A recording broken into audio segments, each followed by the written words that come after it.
नमस्ते, जय हिंद। वक्त है सुबह का और आप देख रहे हैं भेजो न्यूज। खबरों को जानेंगे आगे विस्तार से, उससे पहले जान लेते हैं आज की हेडलाइंस। कूनो नेशनल पार्क में चीते छोड़ने के बाद पीएम मोदी ने कहा, अतीत को सुधारकर नए भविष्य के निर्माण का मौका। महाराष्ट्र में Johnson and Johnson baby powder का निर्माण लाइसेंस हुआ रद्द, उत्पाद वापस मंगाने का मिला आदेश। केरल हाईकोर्ट का आदेश, कुत्ते के काटने पर पीड़ितों का सरकारी अस्पताल में होगा मुफ्त इलाज। सरकार ने कहा, ड्राइविंग लाइसेंस, वाहन पंजीयन जैसी आरटीओ संबंधी 58 सेवाएं अब मिलेंगी ऑनलाइन। जयराम रमेश का मोदी पर तंज, कहा राष्ट्रीय मुद्दों को दबाने के लिए पीएम ने चीते छोड़ने का तमाशा खड़ा किया। टाटा ग्रुप को पछाड़कर अडानी ग्रुप बना भारत का सबसे बड़ा कारोबारी समूह। अमरावती को राजधानी बनाने के मामले में सुप्रीम कोर्ट पहुंची आंध्र प्रदेश की सरकार। तेजस्वी यादव की बड़ी मुश्किलें, आईआरसीटीसी घोटाला मामले में जाना पड़ सकता है जेल। अब 40 रुपए के इंजेक्शन से होगा कैंसर का इलाज, बचेगी लाखों लोगों की जान। दिल्ली सरकार और हीरो इलेक्ट्रिक मिलकर देंगी ईवी मिस्त्रियों को प्रशिक्षण, दोनों के बीच हुआ समझौता। कूनो नेशनल पार्क में चीते छोड़ने के बाद पीएम मोदी ने कहा, अतीत को सुधारकर नए भविष्य के निर्माण का मौका मिला। जी हां, प्रधानमंत्री नरेंद्र मोदी ने नामीबिया से लाए गए 8 चीतों को कूनो नेशनल पार्क मध्य प्रदेश में छोड़ने के बाद कहा कि ऐसे मौके कम आते हैं जब समय का चक्र अतीत को सुधारकर नए भविष्य के निर्माण का मौका देता है। उन्होंने कहा कि आज हमारे सामने ऐसा ही पल है। जैव विविधता की सदियों पुरानी कड़ी टूटी है, जो आज जोड़ने का मौका मिला है। महाराष्ट्र में Johnson and Johnson baby powder का निर्माण लाइसेंस हुआ रद्द, उत्पाद वापस मंगाने का मिला आदेश। जी हां, महाराष्ट्र सरकार ने निरीक्षण के दौरान लिए गए सैंपल की गुणवत्ता उपयुक्त न मिलने पर जॉनसन एंड जॉनसन के बेबी पाउडर के मैन्युफैक्चरिंग लाइसेंस को रद्द करके इसके निर्माण बिक्री पर रोक लगाई है। महाराष्ट्र FDA के अनुसार यह पाउडर शिशुओं की त्वचा को नुकसान पहुँचा सकता है। कंपनी को मार्केट से पाउडर वापस मंगाने का आदेश दिया गया है। निर्देशक प्रकाश झा ने कहा, टॉप एक्टर्स गुटखा बेचते हैं, 5 फ्लॉप फिल्म देने के बावजूद 10-10 करोड़ कमाते हैं।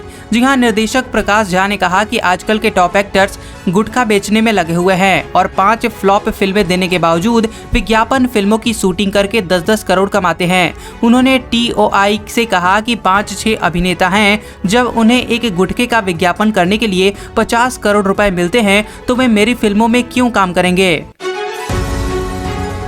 केरल हाईकोर्ट का आदेश, कुत्ते के काटने पर पीड़ितों का सरकारी अस्पताल में होगा मुफ्त इलाज। जी हां, केरल उच्च न्यायालय ने सरकारी अस्पतालों को कुत्ते के काटने के पीड़ितों के लिए मुफ्त चिकित्सा देखभाल के साथ साथ आवश्यक मुफ्त टीके उपलब्ध कराने का निर्देश दिया है, जब तक कि राज्य में बढ़ते हुए आवारा कुत्तों के मुद्दे से निपटने के लिए राज्य मशीनरी स्थापित नहीं हो जाती है। T20 के प्लेइंग 11 में मिल सकती है शमी को जगह। जी हां, T20 वर्ल्ड कप के लिए 15 सदस्यीय भारतीय टीम में अहम बदलाव हो सकता है। मीडिया रिपोर्ट्स के मुताबिक शमी को 15 सदस्यीय टीम का हिस्सा बनाने का प्लान है। इसी कारण ऑस्ट्रेलिया और साउथ अफ्रीका के खिलाफ T20 सीरीज के लिए उन्हें टीम में चुना गया है। अगर 2 सीरीज में उनका प्रदर्शन अच्छा रहता है तो वह वर्ल्ड कप में प्लेइंग 11 का हिस्सा हो सकते हैं। सरकार ने कहा, ड्राइविंग लाइसेंस, वाहन पंजीयन जैसी आरटीओ संबंधी 58 सेवाएं अब मिलेंगी ऑनलाइन। जी हां, केंद्रीय सड़क परिवहन व राजमार्ग मंत्रालय ने ड्राइविंग लाइसेंस, वाहन पंजीयन और मालिकाना हक के स्थानांतरण जैसी नागरिकों से जुड़ी हुई 58 सेवाओं को आधार सत्यापन के जरिए ऑनलाइन उपलब्ध करवाया है। मंत्रालय ने कहा कि इन सेवाओं के ऑनलाइन होने से नागरिकों का बहुमूल्य समय बचेगा। बकौल मंत्रालय, आरटीओ में जाने वाले लोगों में कमी से कामकाज की प्रभावशीलता बढ़ेगी। जयराम रमेश का मोदी पर तंज, कहा राष्ट्रीय मुद्दों को दबाने के लिए पीएम ने चीते छोड़ने का तमाशा खड़ा किया। जी हां, प्रधानमंत्री नरेंद्र मोदी के जन्मदिन पर अफ्रीकी देश नामीबिया से 8 चीते को भारत लाए जाने पर कांग्रेस के नेता जयराम रमेश ने प्रतिक्रिया दी है। उन्होंने ट्वीट किया कि आज प्रधानमंत्री ने बेवजह का तमाशा खड़ा किया है। यह राष्ट्रीय मुद्दों को दबाने और भारत जोड़ो यात्रा से ध्यान भटकाने का प्रयास है। चीतों को मध्य प्रदेश के कूनो नेशनल पार्क में छोड़ा गया है। टाटा ग्रुप को पछाड़कर अदानी ग्रुप बना भारत का सबसे बड़ा कारोबारी समूह। जी हां, दुनिया के दूसरे सबसे अमीर शख्स गौतम अडानी का अदानी ग्रुप 20.74 लाख करोड़ रुपए के बाजार पूंजीकरण के साथ भारत का सबसे बड़ा कारोबारी समूह बन गया है। ग्रुप ने यह उपलब्धि टाटा समूह को पछाड़कर हासिल की है, जिसका बाजार मूल्यांकन शुक्रवार तक 20.7 लाख करोड़ रुपए था। लगभग 3 वर्षों में अदानी ग्रुप का बाजार मूल्यांकन 18.7 लाख करोड़ रुपए बढ़ा है।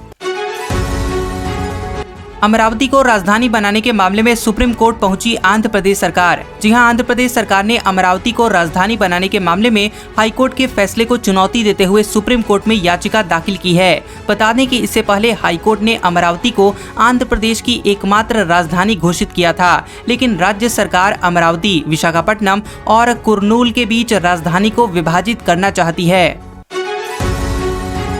तेजस्वी यादव की बड़ी मुश्किलें, IRCTC घोटाला मामले में जाना पड़ सकता है जेल। जी हां, बिहार के डिप्टी सीएम तेजस्वी यादव की मुश्किलें बढ़ सकती हैं। उन्हें IRCTC घोटाला मामले में जेल जाना पड़ सकता है। दरअसल CBI ने इस मामले में तेजस्वी यादव के खिलाफ दिल्ली की एक अदालत में जमानत रद्द करने की मांग की है। CBI की याचिका पर स्पेशल जज गीतांजलि गोयल ने तेजस्वी यादव को नोटिस जारी करके जवाब मांगा है। अब 40 रुपए के इंजेक्शन से होगा कैंसर का इलाज, बचेगी लाखों लोगों की जान। जी हां, मुंबई के टाटा मेमोरियल अस्पताल ने ब्रेस्ट कैंसर पर गहन रिसर्च की है, जिसके बाद शोधकर्ताओं ने एक ऐसा इंजेक्शन तैयार किया है जिससे ब्रेस्ट कैंसर का शर्तिया इलाज किया जा सकता है। इस इंजेक्शन की बाजार में कीमत 40 से 60 रुपए के बीच होगी। इसकी घोषणा पेरिस में हुए कैंसर सम्मेलन में की गई थी। दिल्ली सरकार और हीरो इलेक्ट्रिक मिलकर देंगी EV मिस्त्रियों को प्रशिक्षण, दोनों के बीच हुआ समझौता। जी हां, इलेक्ट्रिक दोपहिया वाहन निर्माता कंपनी हीरो इलेक्ट्रिक और दिल्ली सरकार के बीच EV मिस्त्रियों के लिए एक व्यापक प्रशिक्षण कार्यक्रम शुरू करने को लेकर एक समझौता हुआ है। दिल्ली सरकार इलेक्ट्रिक वाहनों को बढ़ावा देने में अन्य राज्यों से काफी आगे है। इस समझौते का मुख्य उद्देश्य राज्य में कुशल EV मिस्त्रियों की संख्या में वृद्धि करना है। इस प्रशिक्षण के तहत उन्हें EVs की सभी समस्याओं का निवारण करने के लिए प्रशिक्षित किया जाएगा। अब जान लेते हैं कुछ काम की खबरें। संघ लोक सेवा आयोग ने इंजीनियरिंग सेवा प्रारंभिक परीक्षा 2023 का ऑफिशियल नोटिफिकेशन जारी किया है। उम्मीदवारों के लिए परीक्षा शुरू होने से 3 सप्ताह पहले एक एडमिट कार्ड जारी किया जाएगा। इस परीक्षा का आयोजन 19 फरवरी 2023 को होगा। आवेदन की आखिरी तारीख 4 अक्टूबर 2022 है। हिमाचल प्रदेश हाई कोर्ट ने कोर्ट में 444 पदों पर भर्ती निकाली है। इस भर्ती अभियान के जरिए प्रोटोकॉल अधिकारी, क्लर्क आदि पदों पर भर्ती होगी। आवेदन के लिए ऑफिशियल वेबसाइट hpHCrecruitment.in पर जाकर अप्लाई करना होगा। आवेदन की आखिरी तारीख 14 अक्टूबर 2022 है। अब जान लेते हैं आज का मौसम समाचार। मौसम विभाग का कहना है कि उत्तर भारत में पश्चिमी विक्षोभ सक्रिय है। इसके चलते मध्य प्रदेश और मध्य यूपी से सटे हुए इलाकों में निम्न दाब का केंद्र बना हुआ है। निम्न दाब का यह केंद्र अगले 24 घंटों में उत्तर दिशा में बढ़ सकता है, जिसके चलते असम, बिहार, पूर्वी यूपी में बारिश हो रही है। विभाग के अनुसार पश्चिमी पूर्वी यूपी, मध्य प्रदेश, उत्तराखंड, गोवा, महाराष्ट्र, अंडमान निकोबार द्वीप समूह और कोंकण तट पर भारी बारिश होने के आसार हैं। आज का सुविचार, महान हिंदी लेखक मुंशी प्रेमचंद ने कहा था, कुल की प्रतिष्ठा भी विनम्रता और सद्व्यवहार से होती है, हेकड़ी और रुआब दिखाने से नहीं। तो कैसा लगा ये वीडियो हमें कमेंट करके जरूर बताएं और इस तरह की खबरों को देखने के लिए हमारे चैनल को सब्सक्राइब करें और ऑल नोटिफिकेशन बेल को भी ऑन करें। तो मिलते हैं अगले वीडियो में, तब तक के लिए आपका धन्यवाद।